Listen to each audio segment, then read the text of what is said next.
녹화를 시작을 하면서 모두 언년이야. 시작을 할게요. 이거 만약에 녹화가 안 될 수도 있어. 우선은 지금 우리가 저번 시간에 배운 게 생산자, 소비자, 분해자 하면서 생물적 요인을 배웠거든요. 그래서 이 생물적 요인을 배웠는데 이 요인들 보면은 이제 다시 한번 복습을 하는 거야. 그래서 생산자, 소비자, 분해자로 구성되어 있는 것 중에서 가장 잘 틀리는 게 분해자가 가장 잘 틀린다고 그랬죠. 분해자에 해당되는 것이 버섯이나 곰팡이에 해당되고 분해자 같은 경우는 유기물을 다시 원래 무기물로 돌리는 역할을 해요. 그 다음에 생산자, 소비자 관련해서 잘 틀리는 것이 식물성 플랑크톤과 동물성 플랑크톤이거든요. 그래서 멸치해부하기가 어디 갔지? 여기 있다. 여기가 몇 페이지냐면요. 아무튼 여기 멸치해부학이 있는데 한번 펴보실래요? 너희 교과서 없나? 교과서가 없군요. 아, 그렇군요. 아무튼 이 멸치해부학이 예시가 나오군요. 여기에서 관찰할 수 있는 것 중에서 식물성 플랑크톤은 생산자에 해당되고 동물성 플랑크톤은 소비자에 해당되는 거. 요것만 좀 알고 있으시고요. 자, 그러면 오늘 배울 내용은 뭐냐? 오늘은 여기 그냥 간단하게 밑줄 긋고 오늘은 작용 반작용에 대해서 크게 살펴볼 거예요. 자, 그럼 우선 여기 우리 저번 시간에 배웠던 것이 뭐였냐면 생물적 요인, 비생물적 요인인데 생물적 요인의 생산자, 소비자, 분해자를 배웠던 거고 이런 여기에 이제 생산자, 소비자, 분해자 이런 거 배웠던 거고 그 다음에 비생물적 요인 이게 뭐냐 우리 환경이죠. 빛, 온도, 물, 공기, 토양 같은 거 이런 거 그 다음에 이제 생태학이라는 개념에서 쓰이는 용어를 배울 건데 용어가 어떻게 되냐면요. 개체, 개체군, 군집, 생태계 이렇게 있는데 개체는 뭐냐면 뭐 긴밀히 한 사람. 그러니까 여기서 주목해야 될 거 한 사람이고요. 독립된 생명체 하나 이게 개체거든요. 그래서 토끼 한 마리, 호랑이 한 마리 이런 것들을 개체라고 합니다. 그럼 개체군은 뭐냐? 자, 이게 군이 무리 군자거든요. 그래서 예를 들어서 적은다면 개체에서 토끼 한 마리라고 했다면 군집은 토끼들이 해당되는 거죠. 그러면 같은 종인 애들이 한 지역에 있을 때 얘네들을 개체군이라고 하는 거야. 예를 들어서 1학년 2반 친구들 이렇게 하면은 이제 그 사람 무리들을 개체군이라고 하는 거죠. 그 다음에 군집은 뭐냐? 얘네들은 한 지역에 있는 여러 종을 의미해요. 여러 종. 이거 처음 시작할 때, 이 단원 처음 시작할 때 개체군과 군집의 차이를 얘기했었을 거예요. 김도우 너무 맛있게 먹고 있는 거 아니냐? 뭐 먹냐? 그게 맛있게 먹어. 자, 그다음 이런 것들이 환경과 같이 구성되어 있는 게 생태계인 거죠. 그래서 개체, 개체군, 군집 이런 거를 보시면 되겠습니다. 우리 집안의 생태계를 조사해보자. 이거 시험에 안 나와. 그리고 이미 했던 내용들이에요. 그러면 이제 중요한 게 뭐냐? 서로 영향을 주고받는 생물과 환경. 여기에서 이렇게 서로 영향을 주고받아요. 영향을 주고 안 받고는 살 수가 없어요. 그래서 이런 것을 뭐라고 그러냐? 작용과 반작용이라고 합니다. 그러면 우리 여기에서 배울 포인트는 뭐냐면 작용과 반작용을 구분할 줄 알아야 되고요. 그 다음에 예시를 보고 요거를 작용인지 반작용인지 찾을 수 있어야 돼요. 그러면 크게 어떻게 구성이 되어 있는지 한번 제가 말씀을 드리면 생물과 이제 환경이죠. 환경이 존재를 하는데 우리 지구라는 곳은 지구가 주인이거든요. 우리 지구라는 곳에서 살아있는 생명체, 우리 인간이 주인이다 이런 게 아니라 우리 지구라는 환경에서는요. 지구가 주인이에요. 그러면 주인이 영향을 미치는 것, 먼저 영향을 미치는 것을 작용이라고 합니다. 이것을 작용이라고 해요. 그리고 생물이 환경에 영향을 미치는 것을 반작용이라고 합니다.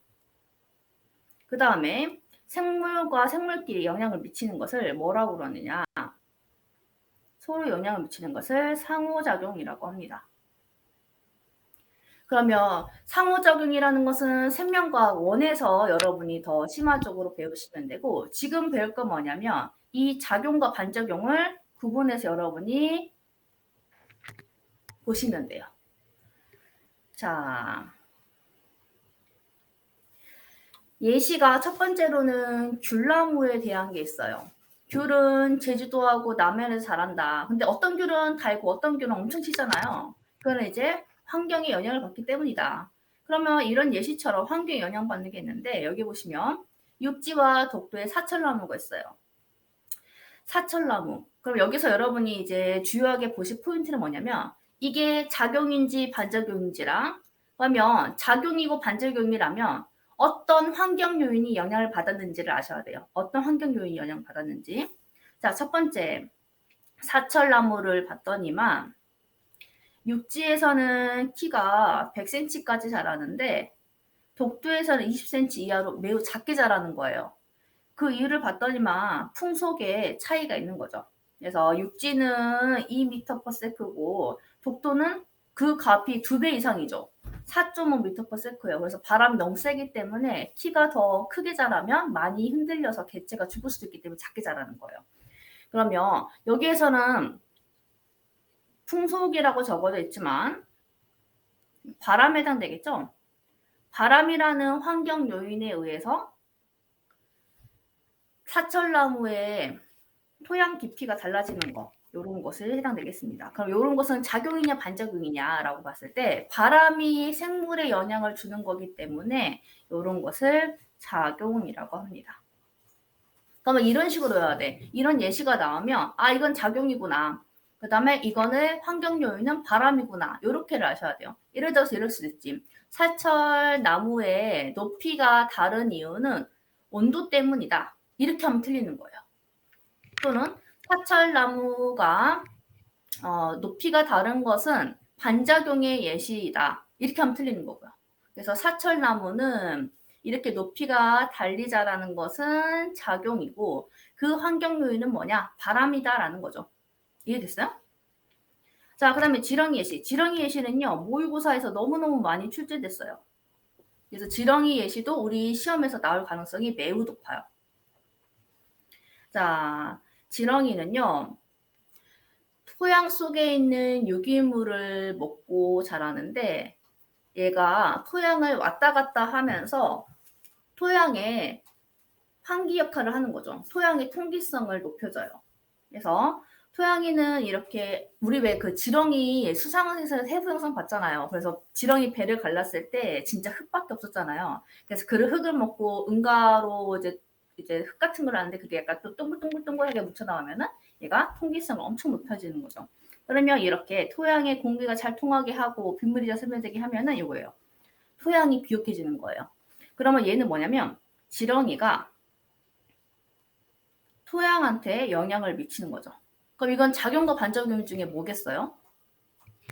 그쵸. 반작용에 해당됩니다. 그초라고 했는데 아무도 대답 안 한 거 아니요? 어쨌든가. 자, 그러면 여기서 기억해야 될 건 뭐냐면 지렁이가 어떤 환경 영향에 어떤 환경 요인에 영향을 줬냐. 그게 토양이라는 거고 이거는 작용과 반작용이 무엇이냐. 반작용이라는 거예요. 이해됐슈? 넘어가도 돼? 넘어간다? 환경 조건에 따라 달라지는 생물의 모습 조사하기. 아, 그렇구나. 자, 영향을 주고받는 환경과 생물. 이거 한번 볼게요. 자, 그래서 여기 보면은 작용과 반작용에 대한 내용이 나와 있는데, 여기 보면 작용, 그 다음에 그 다음 쪽에 반작용이 있어요. 여기 먼저 몇 줄 긋고 다시 한번 할게요. 그럼 배운 거 다시 한번 반복하는 거죠. 자, 작용은 뭐냐? 간단하게 얘기를 하면은요, 환경이 생물한테 영향을 주는 것을 작용이라고 그래요. 문장을 읽어보시면 이해가 되실 겁니다. 여기 보면 빛의 세기, 파장, 토양, 온도, 공기, 수분 등과 같은 비생물질 요인이 생물의 형태와 생활 방식에 영향을 주는 것을 작용이라고 되어 있죠. 그래서 환경이 생물한테 영향을 주는 것을 작용이라고 합니다. 자, 반작용은 뭐냐? 이제 이거 반대예요. 생물이 환경에 영향을 미치는 것을 반작용이라고 합니다. 그러면 여기 내용이 식물 잎에 대한 게 나와 있거든요. 여기도 시험이 엄청 잘 나오는 거. 여기는 무조건 객관식 나온다고 생각을 하시면 되는데 객관식이 하나나 2개 정도 나온다고 생각을 하시면 돼요. 자, 여기에서는 어떤 내용이 나왔냐면 양엽과 음엽. 엽? 엽이 피읍이냐 비읍이냐? 아무튼 엽?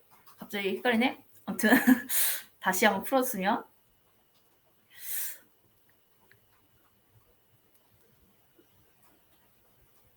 양지식물입과 음지식물입이에요. 그리고 이렇게 둘을 비교를 하는 거예요. 양엽, 음엽 아까 쓴 게 맞는 것 같아. 엄청 창피하네. 어쨌든가 자, 빛을 많이 받는 곳과 그 다음에 빛을 적게 받는 약한 빛의 차이가 다른데 표를 하나 그릴 거예요. 표 그릴게요. 표가 크진 않습니다. 요 정도면 돼요. 그래서 양지에 있는 잎과 음지에 있는 잎에 먼저 두께하고 넓이를 비교할 거예요. 그림을 그리면 양지식물에 있는 잎은 이렇게, 그래서 대표적인 게 동백잎, 그 다음에 음지식물의 잎은 이렇게, 그래서 대표적인 게 호박잎. 이렇게 한번 비교해 볼 건데 여기서 조금 보셔야 될 거 뭐냐면 한 개체의 식물에서도 차이가 있어요. 자, 양지식물의 잎은요 두껍고 넓이는 좁습니다. 음지식물의 잎은요 두께는 얇고 넓이는 넓어요. 차이가 있는 게 뭐냐면요. 빛을 많이 받으며 위에서 빛이 들어오잖아요. 그러면 양지식물의 잎은 두껍게 하면서 책상 조직, 즉 울타리 조직, 엽록체가 가득 들어있는 조직의 양을 넓혀서 광합성 효율을 최대화하는 거예요. 음지식물의 잎은요. 어떻게든 위에서 들어오는 빛을 조금이라도 받아야 돼요. 그래서 최대한 넓히는 거죠. 근데 이때 두꺼우면 잎이 처지거든요. 그래서 잎을 넓게 펼쳐서 조금이라도 들어오는 빛을 받으려고 하는 거예요. 그래서 예를 들어서 해바라기를 그리면 이게 해바라기요. 해바라기 잎은요. 위에서는 잎이 막 좁은데 이렇게 좁은데 밑에는 잎이 또 엄청 넓어요. 그래서 지나가던 해바라기 지금은 다 시들었지만 보면요. 위에 있는 개체의 잎은 굉장히 크고 굉장히 작고 밑에 있는 잎은 굉장히 넓은 걸 알 수 있어요. 이게 음지와 양지했을 때 잎의 차이예요. 요거는 시험에서 엄청 잘 나옵니다. 그래서 두께 차이, 너비 차이. 그럼 이런 것은 무엇의 차이냐? 빛에 대한 요인이다. 그래서 이것도 역시나 작용에 대한 예시죠.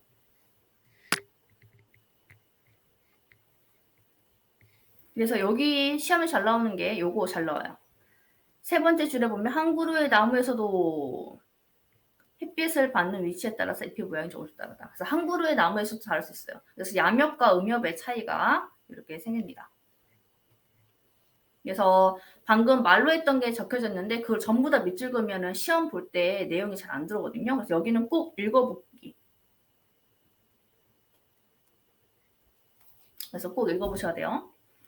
자, 그 다음에 빛의 세기, 파장 이런 내용에 따른 요소에 따른 예시가 나와 있는데 여기서 보셔야 될 건 뭐냐면 지금 첫 번째 빛에 대한 내용이 나와 있고 그러면 빛, 물, 온도, 공기 이런 환경 요소에 따른 작용의 예시가 계속 나올 거예요. 그러면 여러분은 여기서 기억해야 될 게 뭐냐면 이런 것들이 작용의 예시구나 라는 것과 그 다음에 이게 환경 요인 중에 어떤 환경 요인인지를 여러분이 기억을 하셔야 돼요. 그래서 이런 걸 중심으로 내용을 보시면 되겠습니다. 자, 첫 번째 빛의 세기. 빛의 세기, 우리가 빛을 많이 받으면 뭐 따뜻하다, 덥다 이런 것도 느낄 수 있고 밝다, 어둡다 이런 것도 느낄 수 있잖아요. 그럼 여기서 지금 세기를 나타내는 건데 자, 그러면 여기에서는 양지식물과 음지식물을 비교해 볼 수 있는데, 식물이라고 전부 다 빛의 세기가 좋은 조건에서만 사는 건 아니에요. 예를 들어서 소철 같은 경우는 빛이 강할 때 잘 자라요. 이런 대표적인 예시로 뭐가 있냐면 소나무가 있어요. 소나무 같은 것들은 거시식물이라고 하는데, 아무튼 이런 소나무는 빛이 강한 조건에서 잘 자랍니다. 그런데 반대로 약한 빛에서 잘 자라는 게 있어요. 여기 뭐 산세베리아 있죠. 쌤은 집에서 산세베리아를 키우는데 제 처음엔 한 요 정도? 한 30cm도 안 되는 20 몇 cm 되는 산세베리아를 2,800원에 샀거든요. 그런데 지금은 키가 어떻게 되냐면 저보다 더 커요. 산세베리아가. 그래서 쌤이 나중에 인증샷을 찍고 싶은 거야. 왜냐면 산세베리아가 쌤 키보다 더 커요. 그래서 진짜 한 170 정도 돼. 그래가지고 이렇게 잘 자라기도 해요. 그래서 모든 식물을 이렇게 다 강한 빛에서만 잘 자라는 건 아니다. 그래서 이렇게 빛의 세기에 따라서 잘 자라는 식물이 다르다. 이런 예시가 나오는 거라고? 그럼 지금 빛의 세기에 따라서 식물이 자라는 요인이 다르다는 거잖아요. 그래서 이런 것들은 작용에 대한 예시고 그 요인이 뭐냐? 빛의 세기라는 거예요. 예를 들어서 이제 오답 질문 이렇게 나올 수 있지. 빛의 파장에 따라서 양재식물과 음지식물이 존재한다. 또는 빛의 뭐 파장에 따라서 이렇게 작용하는 것은 뭐 아니 뭐지 예시가 적절하지 않네. 어쨌든가 소철과 산세베리아가 이렇게 달리 자라는 것은 작용의 예시로 그 요인은 뭐 빛의 세기다 이렇게 맞는 거고 뭐 빛의 파장이다 이렇게 하면 틀리는 거지. 어쨌든가. 그다음에 빛의 파장은 요거는 서술형으로도 잘 나오는 예시예요. 파장 한번 볼게요. 우리가 파장은 배웠는데 400에서 700 요런 단위로도 배웠고 0.4에서 0.7 요 단위로도 배웠어요. 그래서 나노미터 뭐 이런 식으로 배웠는데 이거가 뭐냐면 가시광선이에요. 우리가 눈으로 볼 수 있는 파장의 비 가시광선. 그래서 자가적전 하면서 배웠잖아요. 자외선, 가시광선, 적외선 이런 식으로. 그러면 가시광선 하면서 우리가 뭘 배웠냐? 빨주노초 파남보 이렇게 배웠어요. 이게 무지개색. 그러면 0.4가 있고 0.7이 있는데 빨간색은 어느 쪽에 해당되는 파장이었어요? 기억나요? 빨간색? 빨간색은 0.7에 해당되는 파장입니다. 그래서 이쪽 0.7 쪽이 빨간색이고요. 빨주, 노, 초, 파, 남, 보. 그래서 푸른색 빛의 파장이 0.4인 거죠. 그래서 초록색은 한 550 정도 돼요. 그리고 빨간색이 이제 0.7 이 정도 되는 거죠. 700. 자, 그렇다면 우리가 지금 봐야 될 건 뭐냐면 해조류를 볼 거예요. 해조류는 우리가 잘 먹고 있죠. 뭐 미역국, 뭐 다시마 쌈 싸 먹고 매생이국 끓여 먹고 이렇게 먹고 있는데 이 해조류는 빛의 파장에 따라서 분포하는 것이 다르다는 거예요. 그러면 여기서 이제 중학교 때, 초등학교 때 배운 상식적인 내용을 보면은 장파장과 단파장 중에 어떤 게 더 에너지가 셌어요? 장파장과 단파장 중에서? 단파장이 훨씬 더 에너지가 세죠. 그래서 파장이 짧은 단파장이 수심 깊이까지 들어갈 수 있어요. 그러면 해조류가 어떻게 분포를 하냐면요. 여러분 기억하셔야 돼요. 녹갈홍으로 기억하셔야 돼요. 녹갈홍. 그래서 해면이 있다면 녹조류, 갈조류, 홍조류 이렇게 해조류가 분포를 합니다.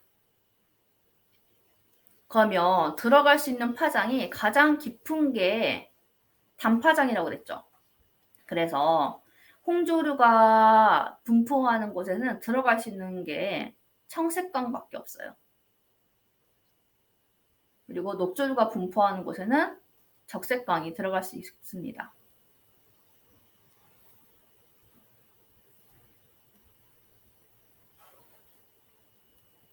그러면 적색광을 주로 이용해서 생장을 하는 게 뭐냐면 녹조류인데 녹조류는 대표적인 게 뭐가 있냐면 녹조류는 대표적인 게 우리가 잘 먹는 게 파래와 매생이가 있어요.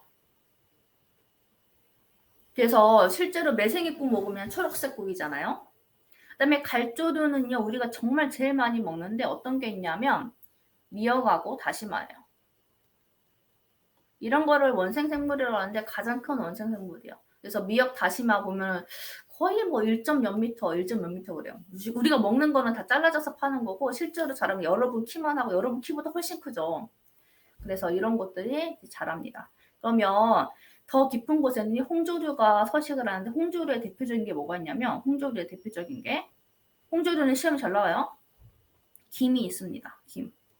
김을 이렇게 빛에 이렇게 비춰보면은요, 붉은색 빛이 돌아요. 그리고 이거를 눈으로도 관찰을 할 수 있는데 어떻게 있냐면, 김 여러 개 묶어져 있는 곱창김 있잖아요. 요거를 그냥 그대로 찬장에다 놔두고 한 7, 8개월 동안 묵혀. 그러면서 꺼내잖아요? 그러면 진짜 약간 붉은색 빛으로 바뀌어요.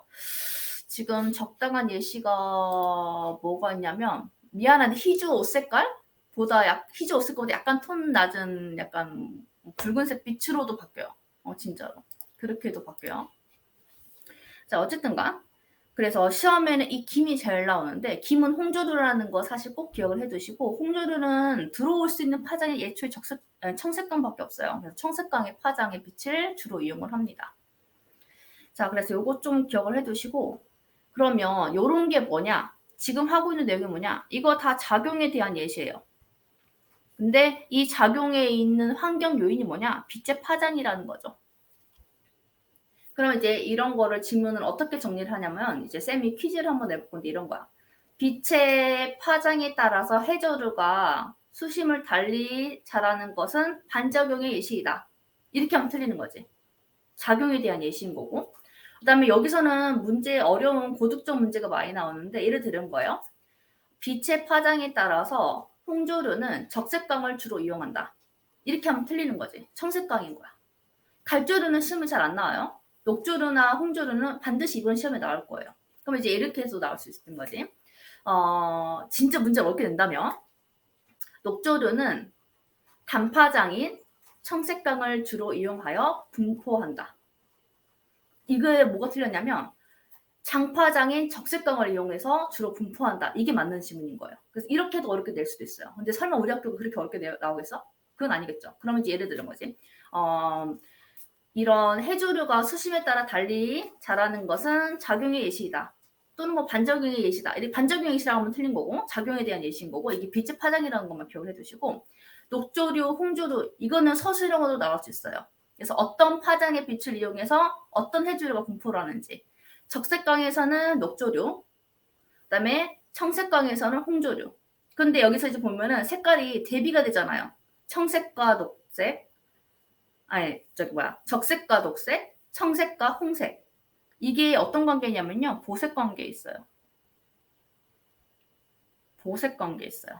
그래서 적색광일 때는 녹조류, 청색광일 때는 홍조류입니다. 또 이렇게 낼 수 있어. 김과 같은 것은 어떤 해조류라고 하며 어떤 파장에서 잘 생장을 하는가. 이렇게 하면은 김은 홍조류라고 하고 이 홍조류는 수심이 깊은 곳에 살기 때문에 청색광인 단파장을 주로 이용하여 생장을 한다. 이렇게도 할 수 있는 거죠. 그래서 김 양식장 보면은요, 배 타고 나가가지고 이렇게 약간 막 그물처럼 생긴 것을 이렇게 해서 바다 깊이 담궜다가 나중에 거들 때 끌어올려서 작업을 하잖아요. 그래서 이렇게도 할 수 있습니다. 자, 그다음에 토양. 토양의 예시는요.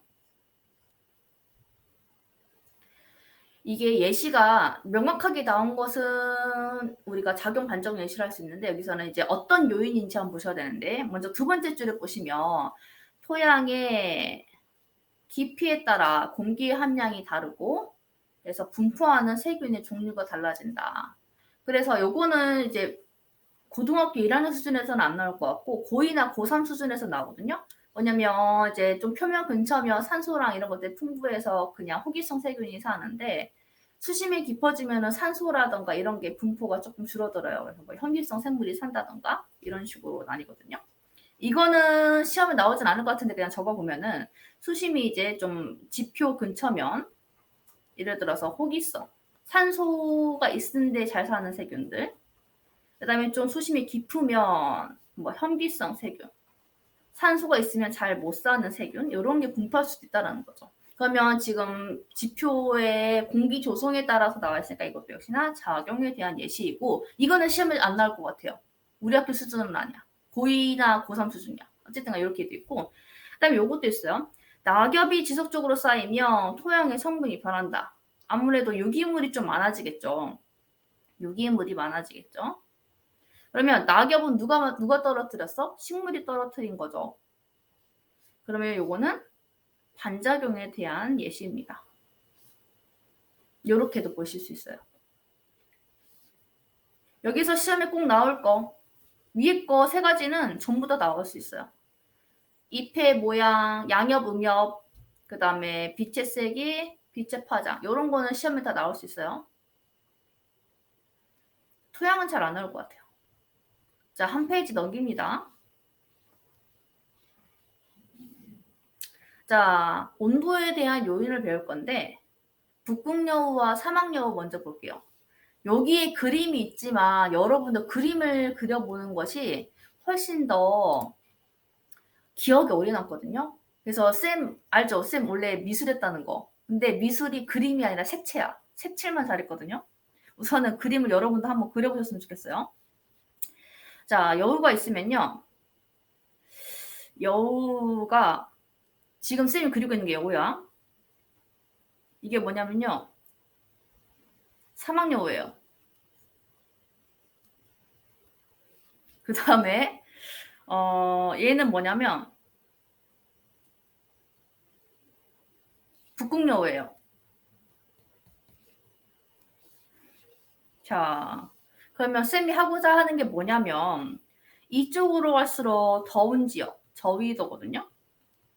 이쪽으로 갈수록 추운 지역, 이쪽으로 갈수록 쌤, 고위도예요. 그림이 안 보여요. 그러면 지금 체구랑 말단부 이게 차이가 있는데 뭐냐면 이쪽으로 갈수록 체구가 더 작아요. 그 다음에 말단부, 귀 같은 것도 이런 거 보시면 이런 게 더 커요. 그러면 북극여우 같은 경우는 체구도 크고 그다음에 말단부도 더 작죠. 이거 설명 좀 들어보세요. 사막여우는요. 그 동물원이나 이런 데 가면은요. 사막여우는 3.0, 4kg? 많이 나가야지 한 4kg 정도 나가요. 그럼 4kg 여러분 강아지 키워보셨겠지만 그림이 안 보인다고? 그림이 안 보여? 요거 안 보여? 그림 보이지 않냐? 아, 화면이 안 보여. 미안하네. 내가 내려서 안 보이나 보다. 아, 그림 보이나요?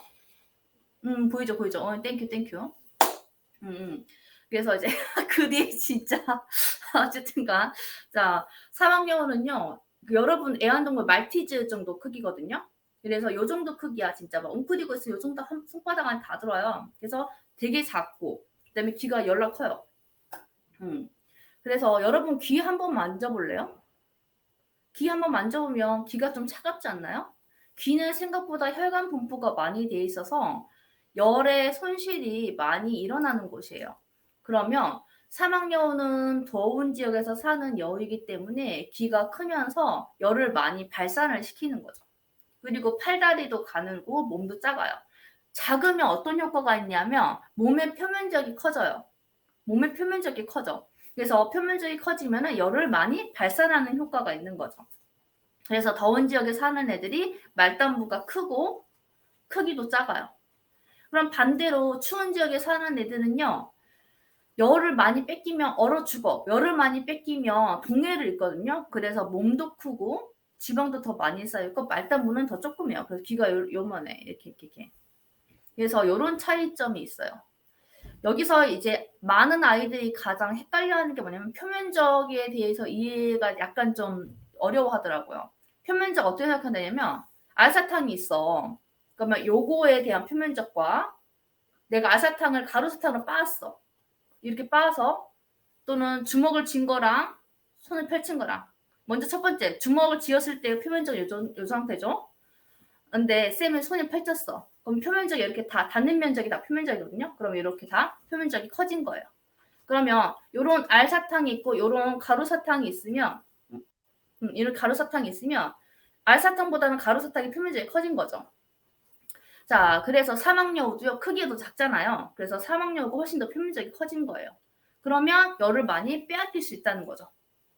이해되시오? 넘어가도 돼? 어쨌든간 그럼 지금 내가 하고자 말은 뭐냐? 자, 사막여우와 북극여우, 체구와 말단부 비교해서 아셔야 되고요. 이게 다 무슨 요인이다?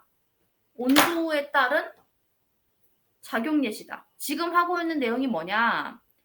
작용 예시이고 이 환경 요인은 뭐냐? 온도라는 거예요.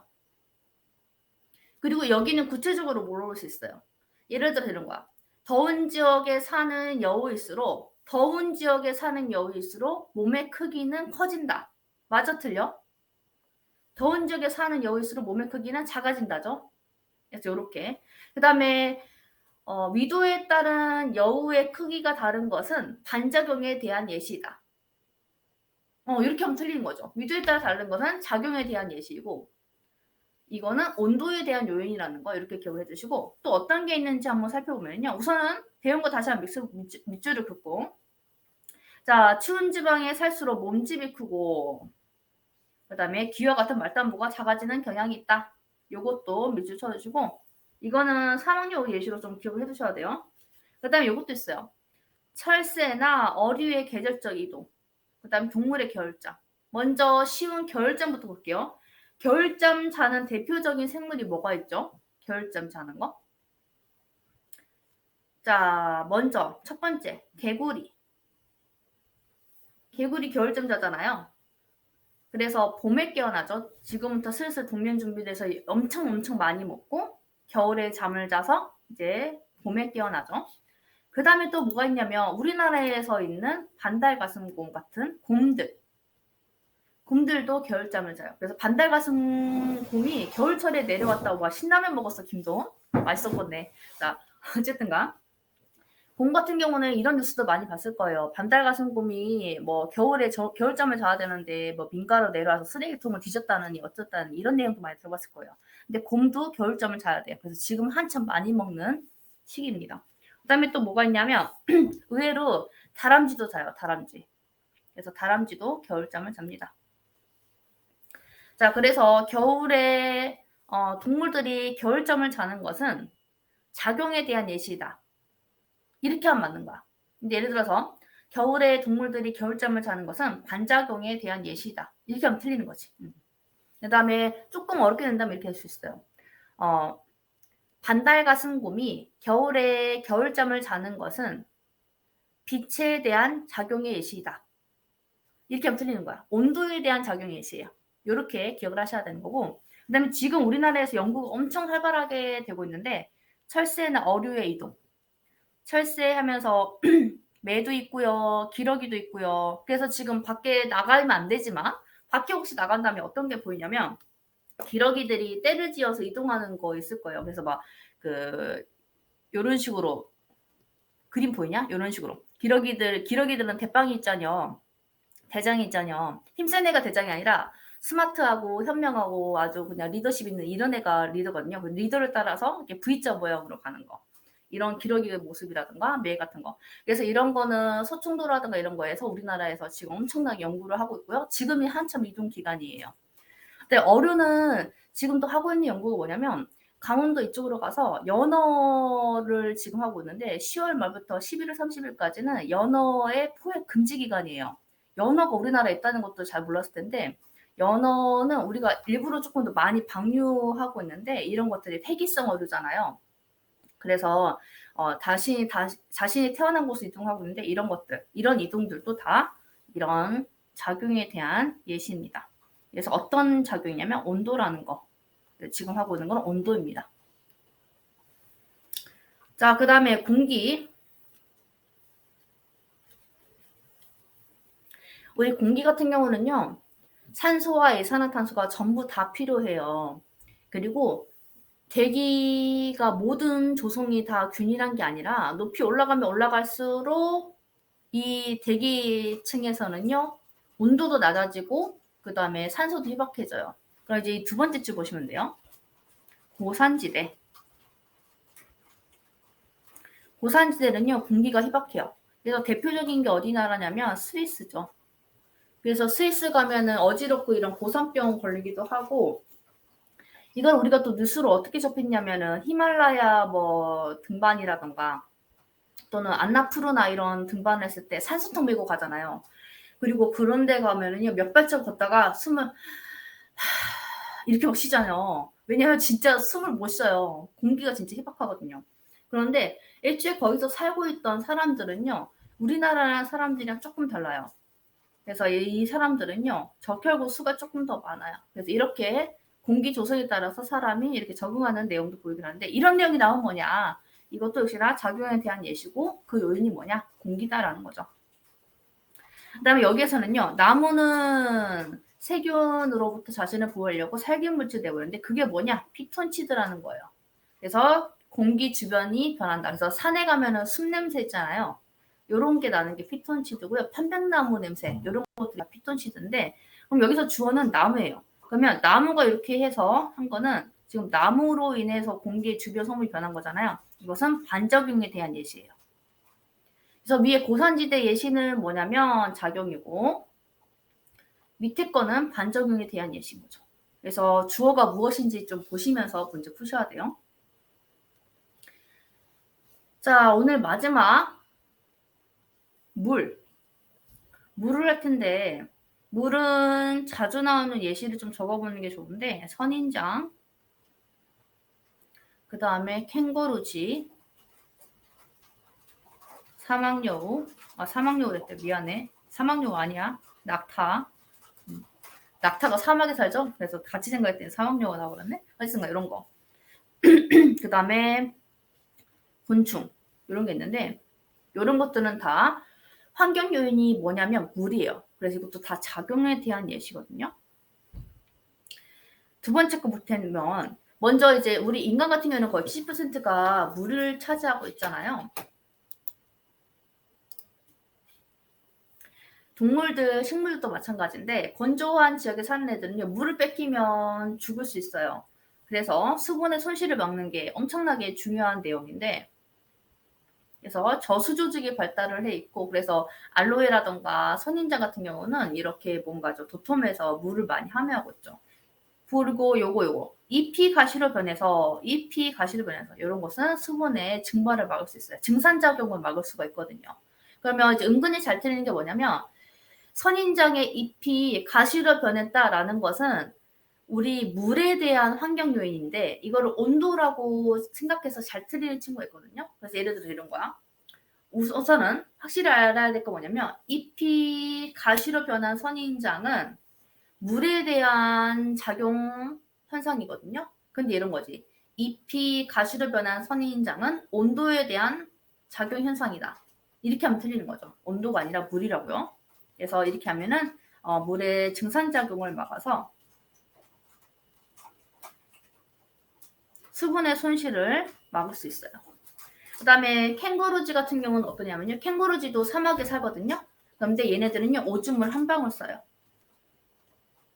그래서 수분 손실을 막고요. 낙타는 혹 같은 게 있죠. 그래서 지방 저장 이런 작용을 있고요. 낙타 혹에 물이 있는 거 아니에요. 지방 저장 작용을 하고요. 근데 곤충은 어떠냐면, 쌤이 곤충을 그릴 텐데, 곤충이야. 그러면 이제 이거지. 꽁무니를 들고 이렇게 밤새 있으면요, 여기에 이제 서리가 맺혀요. 이게 또르르르 해서 한 방울의 물을 이렇게 먹을 수가 있는 거죠. 이런 식으로 물을 섭취하게 돼요. 딱딱한 등껍질로 되어 있다라든가 이런 거. 그러면 시험에 주로 나오는 건 뭐냐? 시험에 주로 나오는 건 선인장. 요게 시험에 주로 나옵니다. 그래서 요것만 좀 기억해 두시고, 이거는 뭐냐? 작용이고 물이다 라는 거고요. 자, 이제 3분 남았어요. 이거 빈칸 채우는 것만 마무리하고 수업을 끝낼까 해요. 다음 시간에도 이렇게 이제 수업을 하면서 끝낼 거거든요. 그러면 이제 뭐 이렇게 녹화를 해가지고 쌤이 올리고, 이제 규리를 통해서 이거 녹화된 거 혹시 빠진 거 있으면 보라고 좀 내용을 할 거고. 자, 빈칸 채우는 거. 자, 생태계에서 비생물적 요인이 생물의 생활 환경에 영향을 주는 거, 이거 뭐라고 그랬죠? 그쵸, 작용이라고 했습니다. 그다음에 생물의 생물활동 결과 비생물적 요인이 되는 것을 반작용이라고 했습니다. 이렇게.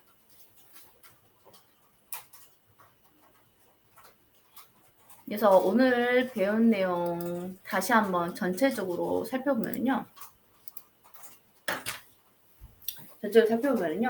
자, 다 적었어? 다 적었죠? 자, 그럼 퀴즈야, 퀴즈. 자, 해조류가 수심에 따라서 다른 종류가 분포하는 것은 작용이요, 반작용이요? 해조류 수심에 따른 다른 분포.